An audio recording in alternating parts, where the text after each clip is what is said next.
they're the ones that do all the work. They're the ones that win the games. And so happy that, they're going to finish this season in Omaha. I don't know.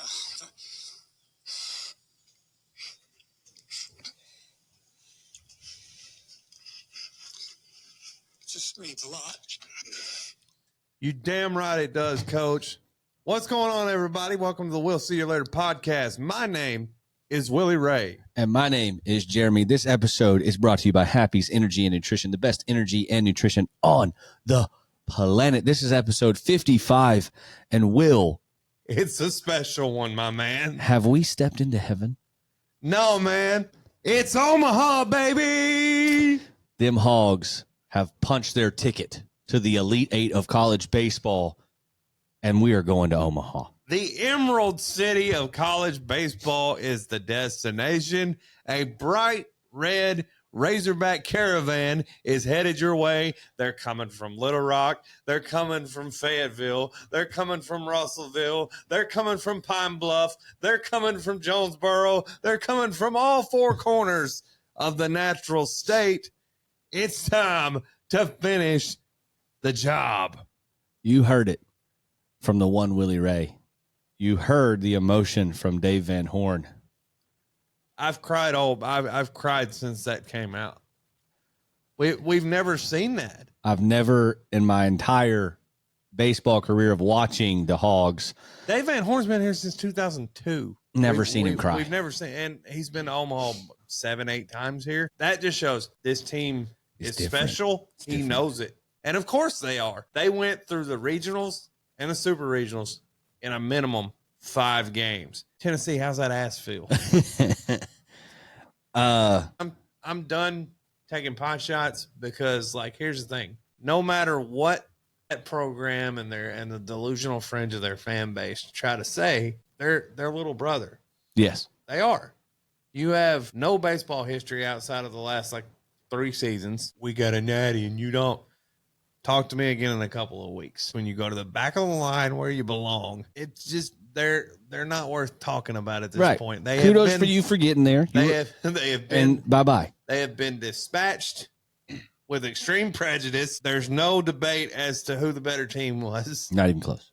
Caught a beat down. Hogs in 2. Been saying that all week. Go away for the offseason. Your offseason's already started. Let the big kids eat at the big kid table in Omaha, Nebraska. Never mind the fact that you won a national championship last year, but you conveniently did it in a year when Arkansas wasn't there to send you home. You know, it's unbelievable to me that there's actually a fan base out there. Their head coach is now 2-13 in 15 games against Arkansas, and yet they're trying to tell you it's a rivalry. Yeah, I think it's a rivalry when it comes to just the atmosphere that's created, but when we look at the paper and what really matters, it's not. Now, you can hang your hat on. You've won a natty. Congrats. You did. You've gotten one. We don't have any. I got it. Again, Will says talk to us in a few weeks because this team proved yesterday, this Arkansas team, we're going to put on a clinic. This team, this whole weekend, put on a clinic. Yeah, we're not going to leave out game 1 because that was great too. This team not dogpiling yesterday. Everybody dogpiles, by the way. Clear message. Walking through the crowd with the trophy. This team, I think, yesterday and all weekend proved they are not the Arkansas of old. They are not last year's team. They are not the 2023 team. They ain't the 2022 team. We are our own team here. We are different, and we're going for the whole damn thing. Yeah, the job's not done. And that's the vibe that you get. We dogpile when the job is done. It's not done yet. And I think any team, any fan, watching that, goosebumps. Looks at that and goes, "Oh, that's kind of scary." You know, this wasn't the end goal. Getting to Omaha. No, getting to Omaha. So this is the first step.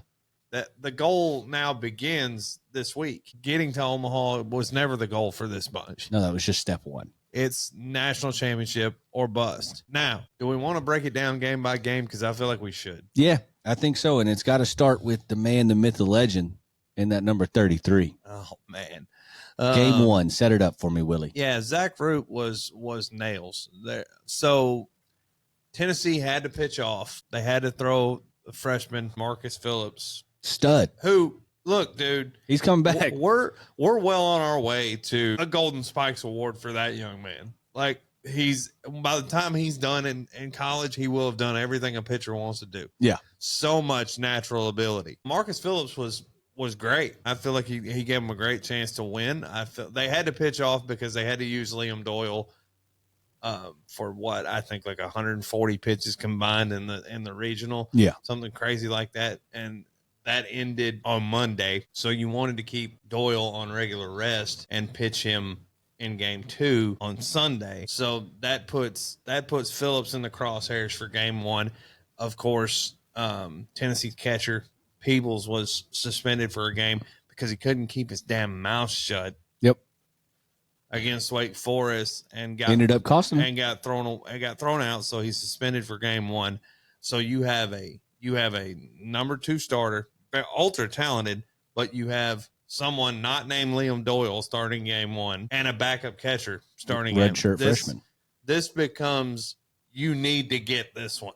Now, game 1 is always important, but with the extenuating circumstances where you've got your number 1 on the hill, they can't throw their guy, and there's a backup catcher behind them, you've got to go get this one. It's a stalemate in the first few innings, and then somebody makes a play. Somebody makes an ultra-aggressive baseball play. Cam Kojal, you're my dog, man. Dude, I mean, he is the definition of what a Razorback fan would love as a ball player. Right. I mean, great read on a ball that, Jeremy, as far as bouncing away from the catcher, 10 feet. It bounced from me to you. 10 feet away. But Yeah. they were working on that. They talked about that. Yeah, they worked on that break all week because stay on your front foot. All coaches teach it, but you're very rarely Johnny on the spot ready for that. I think with the situation that you presented, number 2 pitcher, backup catcher, that had to have been, hey, let's try to make this kid uncomfortable behind the plate. And if he misses something, we're going. Right. And Cam made a great read. And you're clearly told as a runner on third base, be ready for the ball in the dirt. Yep. And Cam was ultra aggressive off his break. Planted that foot as soon as the ball moved. JT put his hand up to say no. And Cam was already gone. The hitter had to step out of the way. He almost got run over. Yeah. That ended up being the deciding factor. What an aggressive, just money play in a big moment. The offense was good enough, and there was some situational stuff that needed to be cleaned up. They hit into 2 double plays, couldn't get the big hit to kind of extend it. Yeah. But it didn't matter because the dude was duding on the mound. Yeah, we had a base runner on 7 of the 8 innings we had at bats. Right. So the story of this game starts and ends with Zach Root on the mound. That's going to go down as a legendary performance. It's going to. He no-hit Tennessee for the first, I think, 4 innings. Tennessee's got 8 of the top 90 guys on their roster. Right. I think it was actually a perfect 4 innings. I don't think he had walked anybody either. And then a tough error on Robinette, but I think they gave him the error as kind of home field scoring because they know Root's got a no-hitter going. Yeah. So it hit him in the glove, but that sucker was humdinging and was spinning. Also hit. I think the exit velo was like 107. Yeah. So error on the first baseman. The next guy gets one up in the jet stream. It gets out of there. Yeah. So you've given up 1 hit and you're down 2-1. Yeah. But you had a feeling like this is not going to stop here. The postseason legend of Ryder Helfrich continues. This dude has mastered the art of hitting the ball straight up in the air and letting the wind carry and into the left field bullpen. The exit velo on this 2-run home run that gave Arkansas the lead back was, you heard me say 107 on that line drive, just for perspective, 84 miles an hour. Which is probably 10 miles an hour slower than when the pitch came in. Right. Folks, that's a pop out. That's affectionately known as a duck fart. He did not hit that ball hard at all. Got enough. And it carried out, just barely got out, puts Arkansas at 3-2. They eventually would tack on a run and make it 4-2. Are you kidding me? Now we got to talk about the moment that everybody wants to talk about. Andrew Fisher. Yes, sir. You are a lightning You rod. feed off of it. I get it. Andrew Fisher. This has been building for an at bat prior. Oh, you're talking about the flip first? Yeah. Fisher goes up 3-0 in the at bat prior. Root throws a strike right down the middle, follows it up with a fastball down the middle.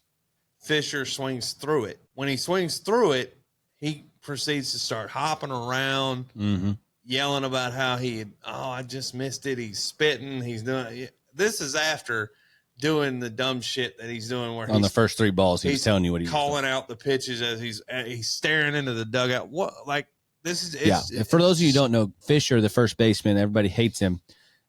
When you throw a ball and he doesn't swing at it, he will turn and look at either dugout that he decides and point down to what he can tell you the grip. Like, I know what you're throwing me. And he's being an asshole. He's being a prick. Because here's the thing. Nobody cares. You are stirring the pot. You're effing around. You're about to find out. So he swings through the 3-1 pitch. And, of course, that comes with the antics of hopping around. It comes with, I just missed it. Root follows up with another fastball in the exact same spot. He swings through it again. 99 miles. Fastest of the year for Root. Fastest of his life, according to him. He's never seen 2 9s. So 99 miles an hour right by him. We get the dismissive flip of the hand where it's, GTFO. Lips were red when the ball was thrown back to Zach Root. He didn't exactly say, hey, what's your address so I can send you a Christmas card later this year. No. They were exchanging pleasantries. Sit the blankety blank down. Yeah, man. And I was here for it. We already know another at-bat's coming. We can't wait. Naturally, the next at-bat comes with the bases loaded and 1 out. Zach Root falls behind 3-0 again, works his way back to 3-2. The 3-2 pitch gets hit hard on the ground to second base, and you're thinking there's no way this worked out the way that it did. It gets hit hard on the ground to second base. Cam Kojal flips to Vahiva Aloy, who proceeds to finish off the 4-6-3 double play. And in the inning, while Zach Root is, shall we say, acknowledging Andrew Fisher, pointing at him, letting him know, I guess, great job. Clearly telling him, hey, you almost had me. No, it was, you need to go sit down over there and do it very quickly and maybe go fornicate yourself on the way there. Like Zach Root had to be pulled. His jersey almost ripped off by Helfrich trying to get into the dugout. Helfrich was to the point where he was basically telling him, shut up, ripping his jersey to get him inside. And boy, the people were clutching their pearls over this, weren't they? They were like, you either had people who loved it like us. Oh yeah. Or you had the people who tell me you've never competed or tell me you're a Tennessee fan that's just ass hurt because it's actually happening to you now. Yeah.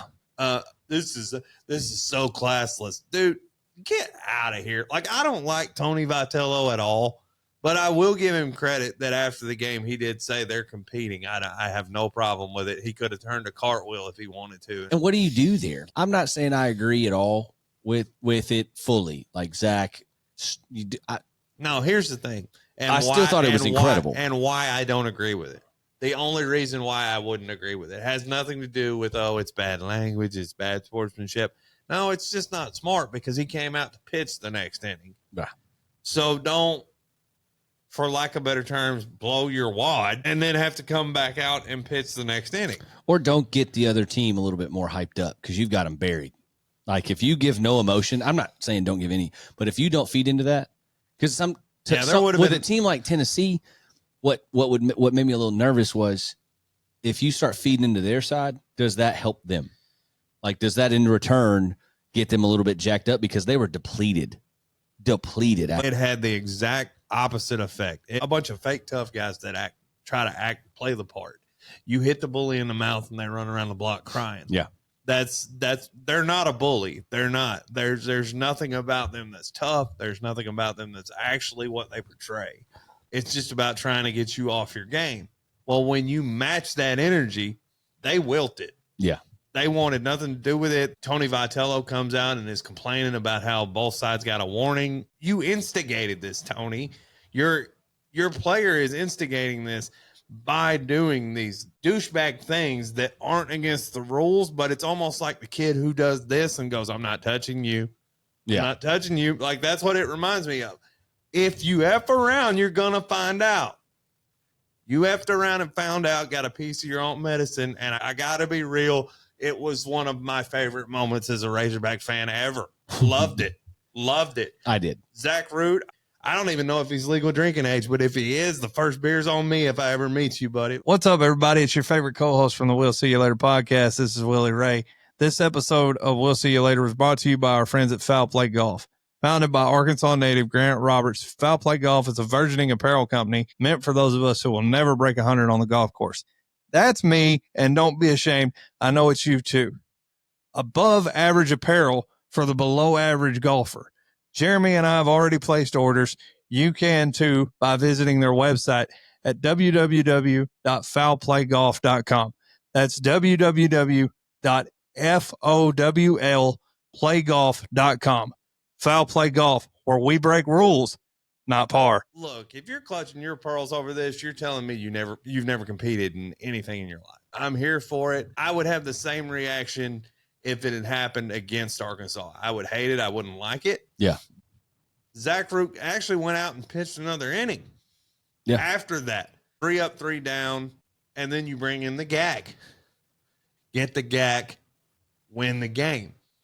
That's how this works. Pause. Gabe Gackle piggybacking off of somebody out of the bullpen is as automatic in college baseball as you're going to get. Man, he's nasty. Oh. Man, he's nasty. That was your day one starter back in February. So to think that things didn't go the way that they planned them to go. Your number one starter now was your Saturday guy on day one. Your Friday guy was Gabe Gackle, who is now piggybacking out of the bullpen off your current number one. Things did not go the way that they were planned in February. They never do. But that just shows you again how special this team is. Gackle piggybacking off a Root, it was lights out. It was the 8th and 9th inning came and went without a whimper. I guess he did give up a home run to cut it to 4-3. Fisher did finally get one, which, look, for all his bullshit, he's a great hitter. Yeah. He can really swing the bat. He has something that you have to give him credit. He reached base successfully in every game this year. Yeah, that's unbelievable. And that home run is what saved him. Right. That's unbelievable. To think that he reached base in every game. He's a hell of a player, hell of a hitter, and it's gonna be a great Savannah banana. Yeah. Oh, if there ever was a poster child, man. But all kidding aside, he ambushes a fastball. Out of here in 3 seconds. Yeah, he line drives one off the Hunt Center. So final score 4-3, and you just kind of felt like, okay, you got that one. As a fan, you can breathe easy in game 2 if Doyle comes out and dominates. But if you've watched this team all year, you had kind of blood in the water. You felt like they're going to come out and mash tomorrow because you kind of felt like one way or another, this has been this team's MO all year. Yeah. We're not waiting around. It just felt different. You don't see this team on their back foot very often. No, and so game 2 rolls around and you get Liam Doyle. And Gage Wood, which I am so ready for the fireworks that I thought was coming. Right. You get 2 energies that are unmatched. Well, just 2 nutcases. I mean, let's tell the truth. Just 2 absolute nutcases. 2 people out of the asylum. Right. Who can throw 97 to 99. So we get Liam Doyle in game 2, and much has been made about Arkansas got to Liam Doyle in the regular season. Bad. Yeah, and you just think worst outing of the year for him. You just think he knows that. You can't really bank on that happening again. Right. We got lucky.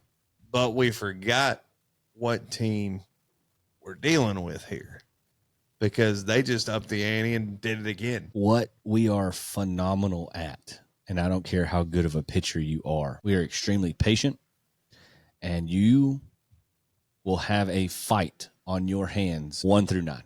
Yeah, see, that's the thing. I don't necessarily say patience as much as it's just discipline. There are no easy at bats. Like we're coming up. It's a battle.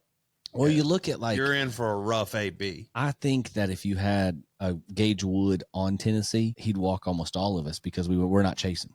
Right. That fastball that he likes, that people like to go up and try to get. Same with Liam Doyle. We weren't chasing. Yeah, we're going to take borderline pitches. We're going to foul off tough pitches when you get to 2 strikes.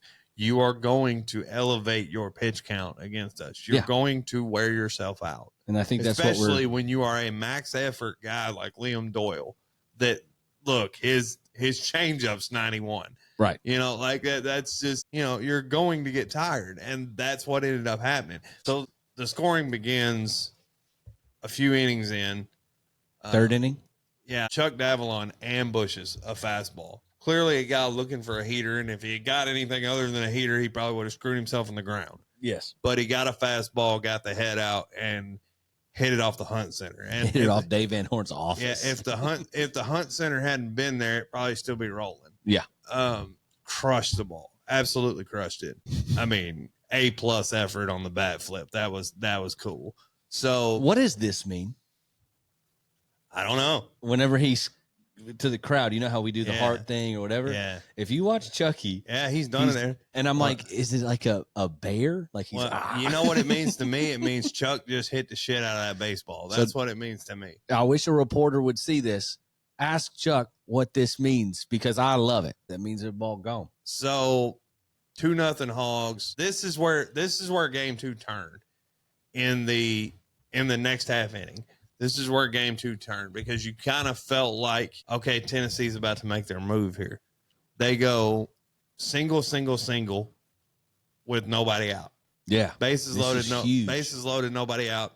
And that man again, Andrew Fisher. And you go, well, here it goes. Yeah, if you're Tennessee right now, you have bases juiced with arguably the best hitter in the country at the plate. The best power hitter in the country. Your guy. Nobody down. No better guy. Nowhere to put him. We got to pitch to him. You're about to score some runs. Right, and we get a carbon copy. We get 4-6-3 double ground ball to second. Double play. 4-6-3 double play. 1 run scores. You retire the next guy. You're up 2-1. You're still up 2-1 going in the next inning. That felt like even though Arkansas gave up a run, it felt like they scored 3 or 4 right there. It was a gut punch. It felt just as big to wiggle your way out right there. And if you want proof of how big it is, it's what happened the very next half inning. Arkansas ends up scoring a run on a wild pitch, loading the bases up on 4 walks in a row. If you follow this podcast and you followed this baseball team, I love them all. Love them all. I've said from the very beginning, big Logan Maxwell fan. You have coined the phrase, and I say it often. I watch it. He is the most professional hitter on this team. He is the guy that can do absolutely anything with a bat in his hand. Absolutely anything. He can bunt for you. He can hit for power. He can hit for average. He's a great athlete. He runs well, not extremely well, well enough. Well enough. He is the best handler of a bat in the lineup. Just serves one out to left field, and you saw from past game, it's gonna carry. And when he hit it, I thought that's got a chance. And it just keeps carrying and carrying and carrying, and right out of the reach of the left fielder's glove over the wall. Left field fence is 328. He hit it 330. Grand slam, 7-1 Hogs. And circle the wagons, boys. I hate to say this because I know it ain't over till it's over. It was over. It was over. That felt like that was the 4th inning. Yeah, if you watch enough baseball, you know when a team is beat.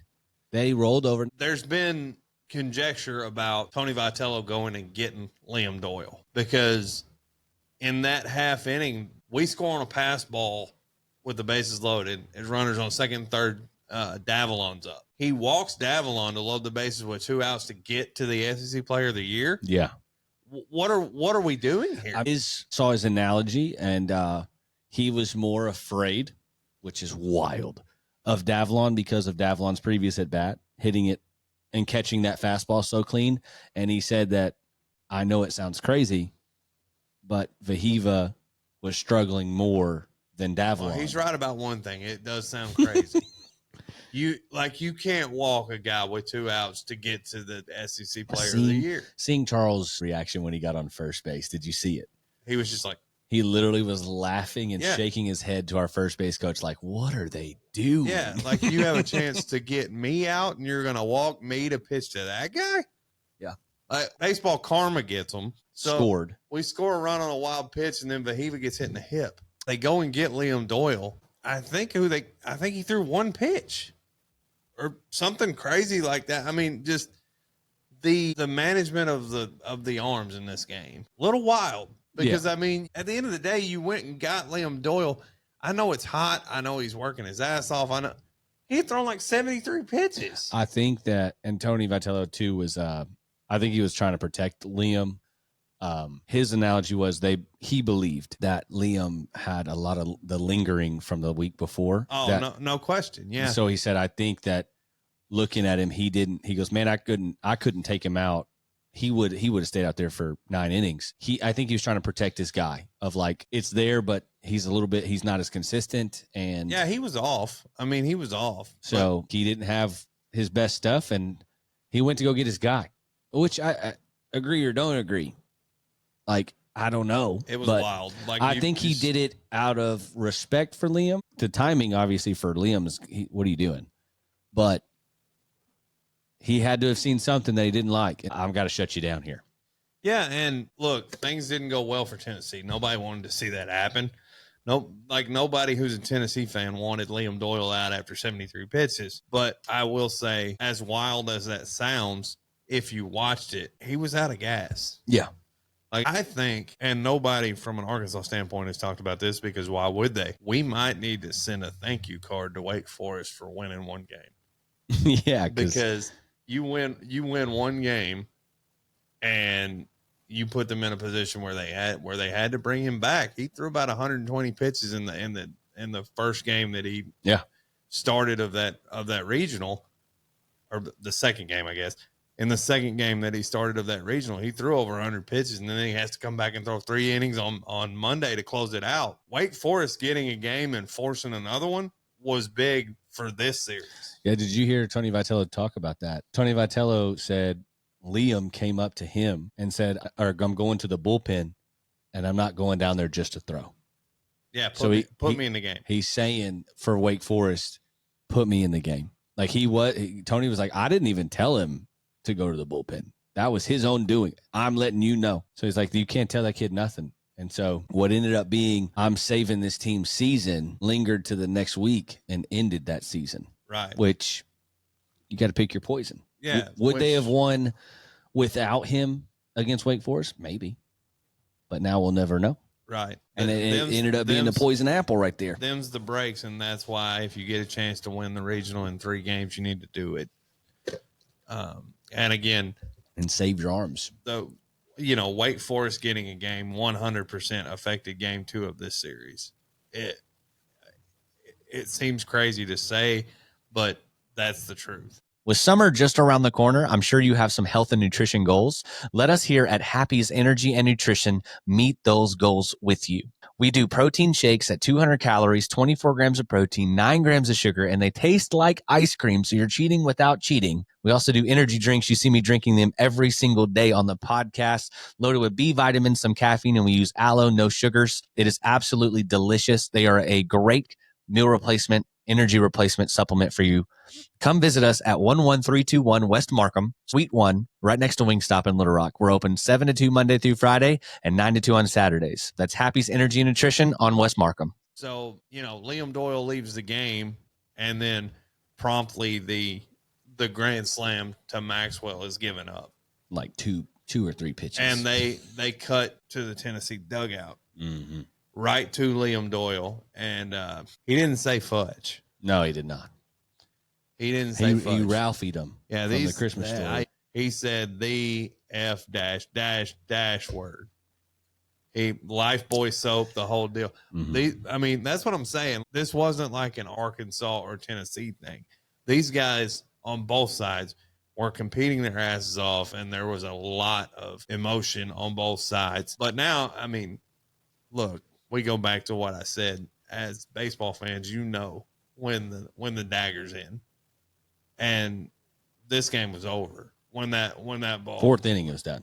When that ball landed, this game was over. Arkansas tacks on a couple more runs. Also thankful to see Aiden Jimenez came in and was walked off by a trainer. Cramping, hopefully, right? Yeah, it was a cramp in the chest. He'll be fine. Whether Helfrich noticed it.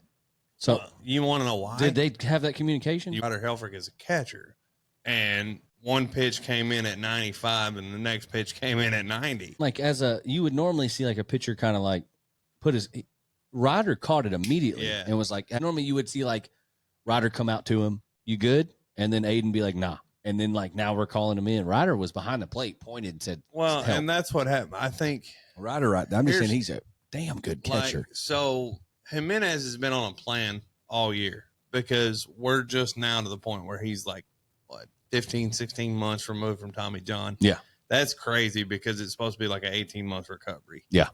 If he wasn't a madman in terms of recovery, he would not have pitched this season. That in itself is wild. But you get scared when the velocity goes away all of a sudden for a guy that has had elbow trouble in the past. Right. I know it's harder theoretically once you have Tommy John because it's a brand new ligament. Like, it's very rare that would have been a thing already, but that's where your mind goes. We're thankful that I guess it was just a cramp. Aiden has tweeted out himself that it was cramp. I'll be fine. Yeah. Hogs end up winning 11-4. Tennessee does scratch 2 across by a first homer for a guy. Boy, and he crushed it too.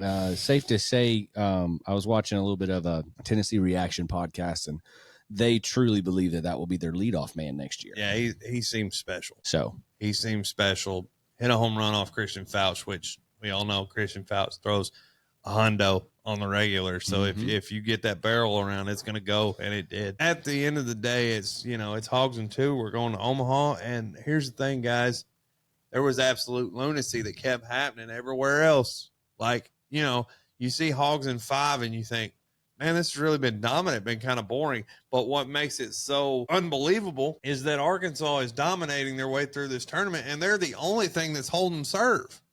Everything else around them is an absolute circus. You would think, okay, we're going to get North Carolina through here because the competition ends up being weaker because there were upsets in the previous round. You're going to get North Carolina through. You're going to get LSU through. You're going to get Arkansas through. Oregon State was going to be a toss-up because that was 8-9 anyway. But then you get Arizona. Okay, game 1 happens, and you think, well, there it is. Arizona got absolutely boat raced, 18-2 by North Carolina. All right, well, that's one game, but this series is over. Arizona the next day gets off the mat 3 or 4 separate times, answering scores by North Carolina, ends up outlasting them, winning that game 10-8, I think. And the final game, they get a 3 spot down 8th inning. Yeah, they get a 3 spot in the 8th when they're down by 2, and end up stealing it. All of a sudden, you're 3 outs away. So Arizona rides this thing all the way to Omaha and knocks out a very trendy national title pick in North Carolina. So now you've got Arizona on that side, you got Louisville on that side. Just craziness. Coastal Carolina takes out a 4 seed in Auburn. And 2. They go At Auburn. They go to Auburn, take 2 games. And that first game was so much fun. Did you watch that first game? Back and forth all game long. And you know what? Coastal Carolina's head coach made headway, kind of going at the SEC, bullying Florida in the regional. And he's continued to make headway because nobody's talking about the fact that they've now won like 23 straight games. Yeah. So this run takes Coastal Carolina against Arizona. We've got kind of the Cinderella matchup here. Somebody's going to run out here. Somebody's going to go 0-1, so somebody's party's going to get wrecked here. UCLA gets through over a game. UTSA squad, they just kind of ran out of gas. Thanks for the ride, Roadrunners. That was a lot of fun. Yeah. UCLA punches their ticket. We're still waiting on this one. Tonight we will find out game 3 between Murray State and Duke. And I honestly know Murray State's a 4 seed. I can't call that. Especially with the way both games have went. Oh, it's a circus. You've got blowouts on both sides. Both sides, double digit scoring. Yeah, it doesn't make any sense. This is going to be a wild one in my eyes. Like, what do you got left? Does it swing back the other way? I don't know. So we don't have times or anything for the games because at the time of this recording, the bracket's not finished. One team left. You have to finish that Duke and Murray State game to give me an opponent for UCLA. But what is said for prime time, I'm going to go ahead and call it right now. This is a nighttime matchup right here. This has to be, since Arkansas and LSU's Supers both started on Saturday, I would think that this game would make sense on Saturday. I don't know that for sure, but I would think when you match it up with the Super date, you want to give the ones a full week rest. Well, not only that, too, with this Murray State game on a Monday, and then you're trying to make them play on a Friday, that'd be a weird. Yeah, you can't do that. So we can go ahead and say I think this is going to be on Saturday. And if I had to guess, this is your Saturday night matchup right here. It should be your primetime matchup because, guys, take it from us. The team that wins this game right here. Now, the team that loses game one is not out of the race because I think with all due respect to these other two teams on this side of the bracket, the loser of this game is going to have to become the favorite to loop back around and get to the finals out of the loser's bracket. But the winner of this Arkansas LSU game has to become the favorite to win the whole thing. Yes. I think that Arkansas LSU will play twice in this tournament. Winner goes to the final. And it looks like, if we're going to go off of what we see, it looks like this is an Oregon State matchup and a Coastal Cinderella story that are going to meet. We're on the same page. We've talked about it all fair. Bring your ass. I want Oregon State. Oregon State. I want Arkansas. 2018. We talk about it. We were there. It's been brought up for forever. It's a meme. Every time you talk about Arkansas and Omaha, that's the damn play that we see. We're all sick of it. That's the only time an Arkansas sporting event truly took a piece of my soul. Like, it hurt. That was the quietest 8-hour drive home I've ever had in my life. Right. I want redemption. I'm going to go ahead and Jeremy said, like, we drove there. So you guys, we get back to the hotel room. Y'all pass out, whatever. Straight to bed. There wasn't any. No conversation. No, straight to bed. Food, bed.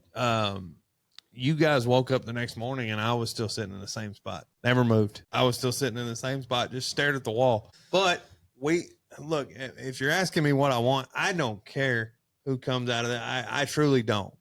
But if I have my choice, let's set this right.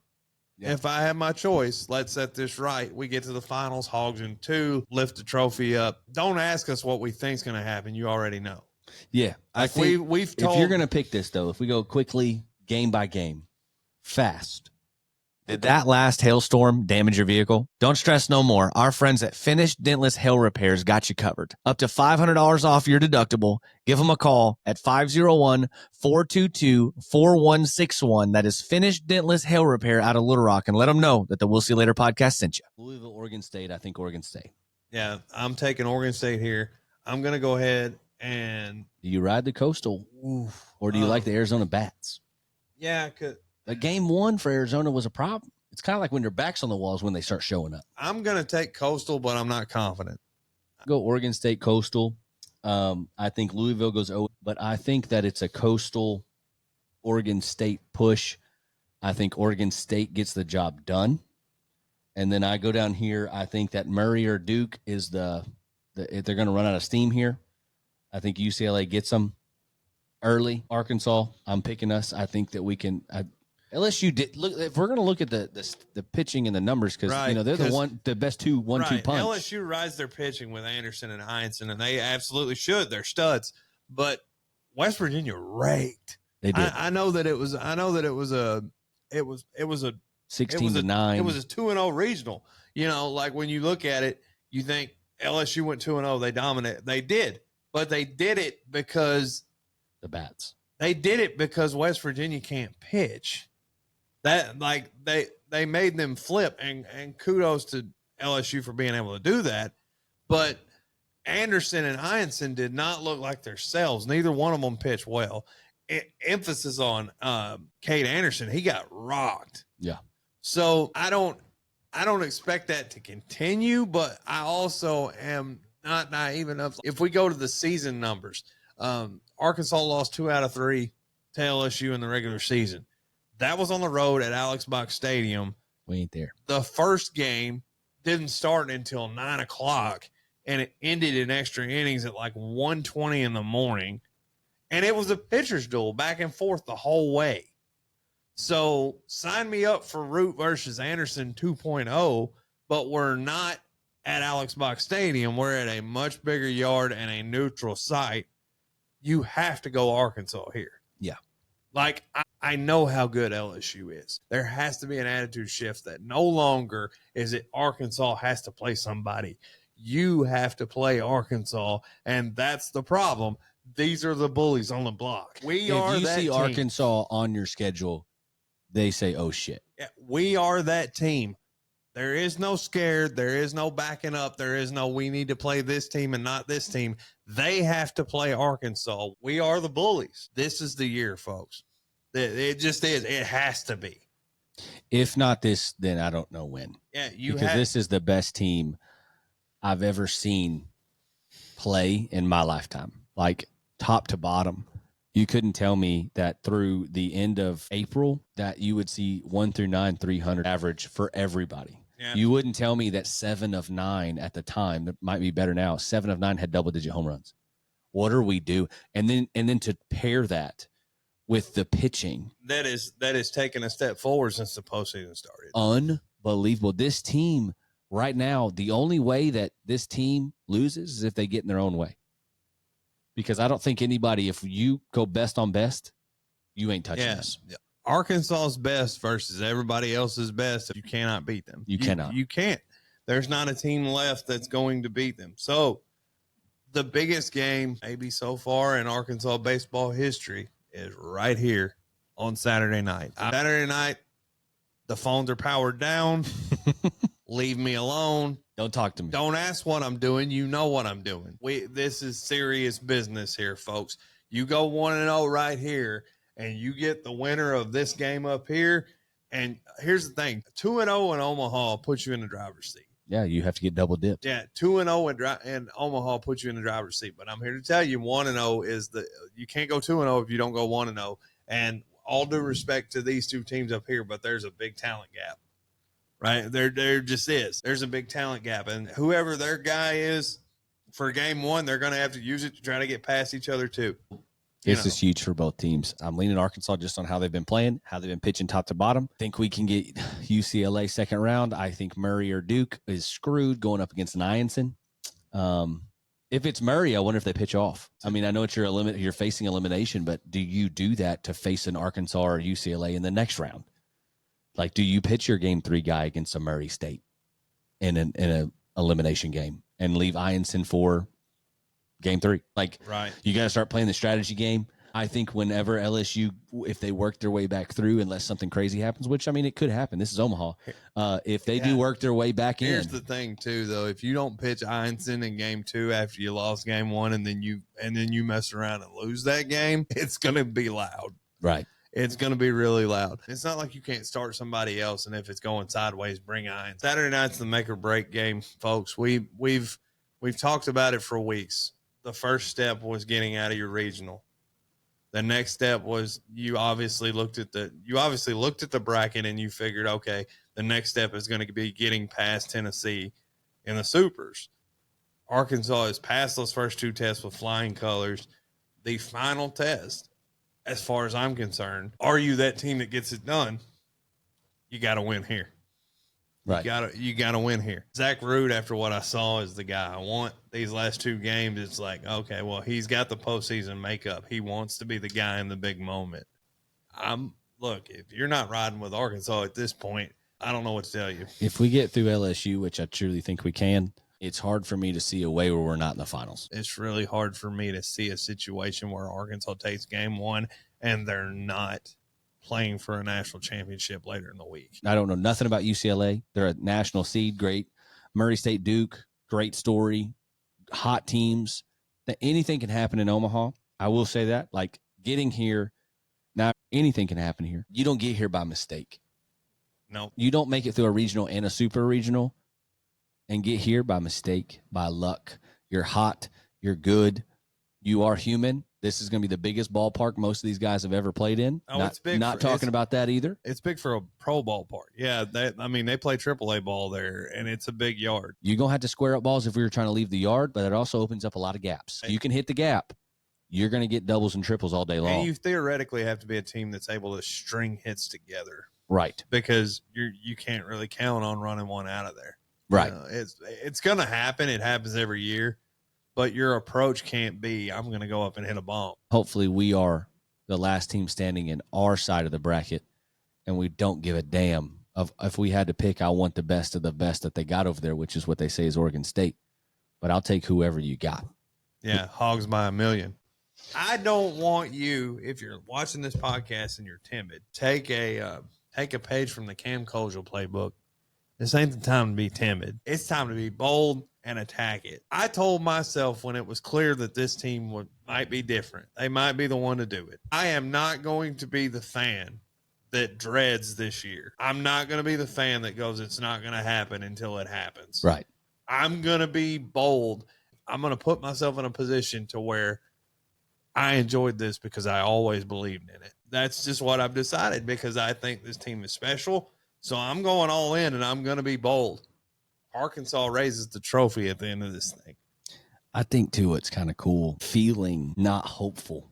Like we talk about, the hopeful hog for forever. And like, man, just get there and see what happens.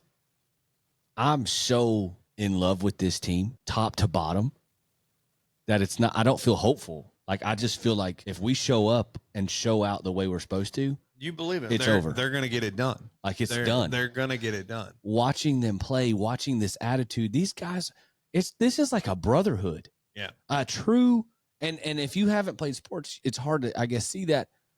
It's whenever you bring strangers together and the bond is so clean. Yeah, these guys are going to be friends forever. To see Dave Van Horn see it immediately. The best line, I packed my bag a month ago. Yeah, baby. Yeah, baby. I packed my bag. Dave don't do that. He don't talk about it. He wants you calm. And he finally tells them, and he cries at we played it for you. It's because he knows this team is special and it's the best team that he's ever coached. Right. And he knows that. Here's the thing is, don't tell me sports don't change lives. 1 year of baseball for the vast majority of them with the transfer portal.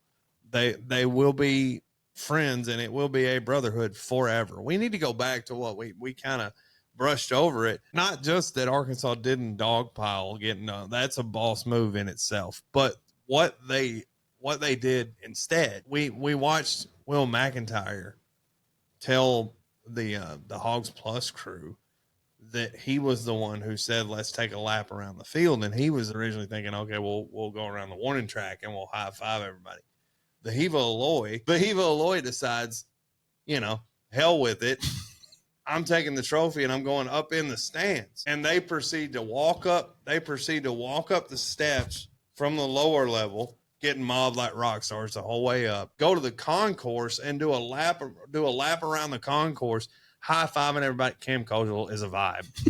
Like, if you haven't seen this, subscribe to Hogs Plus just to get the Cam Kozel experience. He is an entire vibe. He is behind the Heva, screaming, jumping, high-fiving. Someone handed him a stuffed animal bass, and he is so excited. Which, if you guys don't know, America's angler, the fisherman, Cam Kozel. He took that bass everywhere. We've become a team of fishermen. Yeah. It's been a thing. So Cam Kozel is losing his mind, loony the whole time. He somehow gets a hold of the Super Regional trophy. And the next scene is these guys go out to the hog pen in the outfield where all the fans have been lined up all week. So this is where your fans have paid for general admission to get into the hog pen. They go through the hog pen and they're high-fiving everybody. And then there's a shot where Kozel, he's got Aloy on one side. Like, there's 4 or 5 of them standing on the railing of the hog pen. Cam Kozel lifts up the Super Regional trophy and the stadium blows up. So they're out behind the stadium at this point. And somebody goes, let's go to the pond. And we've talked about this. They've got a retaining pond back there that just has gathered water through the years behind the scoreboard, and it's turned out there's actual fish in there because Cam fishes it. Yeah, because the ecosystem has, bugs and everything else. There's fish in there now. And Cam is kind of the Bill Dance of that of that area where it's like he's always fishing out there.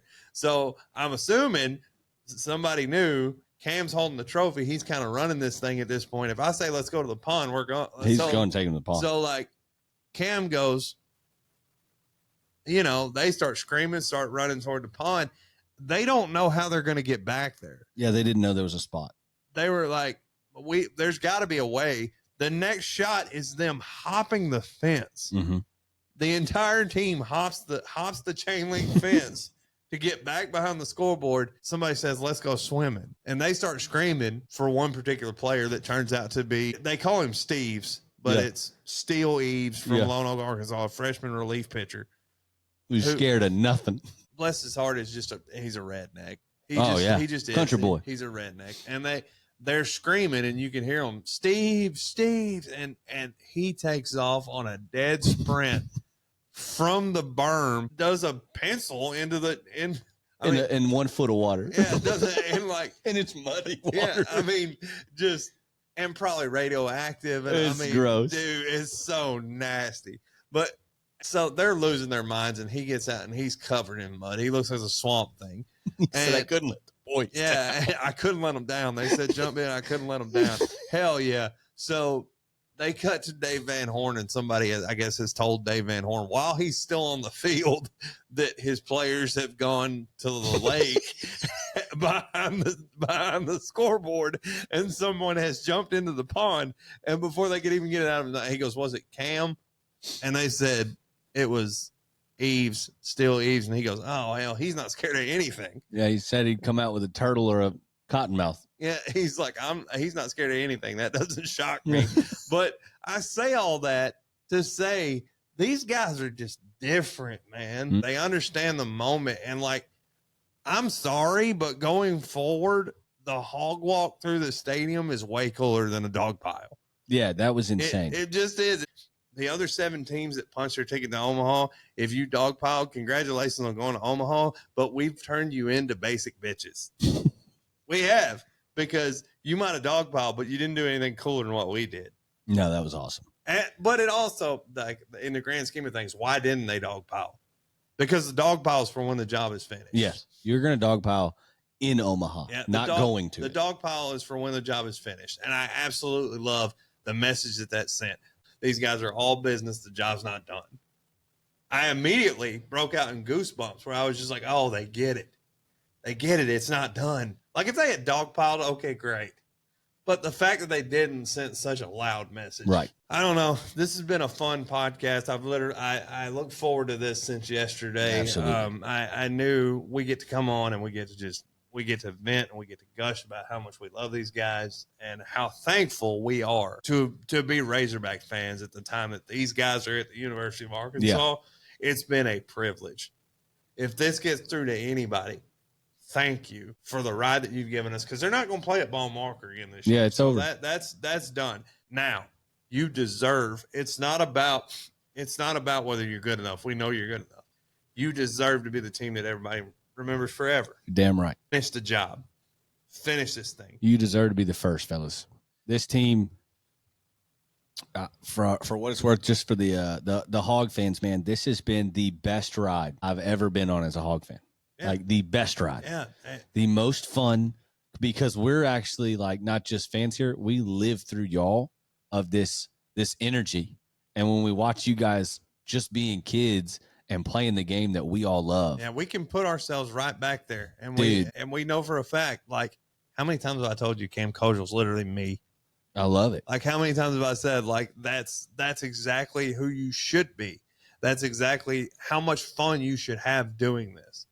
I mean, they said in the post-game press conference, because Cam Kojal's from Omaha, mm-hmm. and so they bring Dave Van Horn set him up because he knew he was going to be goofy. Dave Van Horn set him up and said, Cam, where are we going? We're going to Omaha. Sleep over at the Kojals. And even his teammates next to him, that you heard one of them go, what? He was like, yeah, man, we'll bunk up. It's not a very big house, but we'll make it work. He's just a goofball. And all the reporters were dying out laughing. He's just a goofball, man. I love it. The whole team gravitates towards this. Just look, goofy and fun off the field, all business between the lines. Yeah. So once again, guys, thank you for listening to the We'll See You Later podcast. This has been episode 55. My name is Willie Ray. That's Jeremy Wilson. 3 things to live by before you get out of here. Number 1, Don't piss into the wind. And I'm going to switch it up on you because it's important what we say last. Number 2 this week is don't ever, ever trust a fart. Number 3, because it's most important, hogs by a million, hogs over all y'all. Woo damn pig. And until next time, guys, hit them, Jay. We'll see you later. Wow.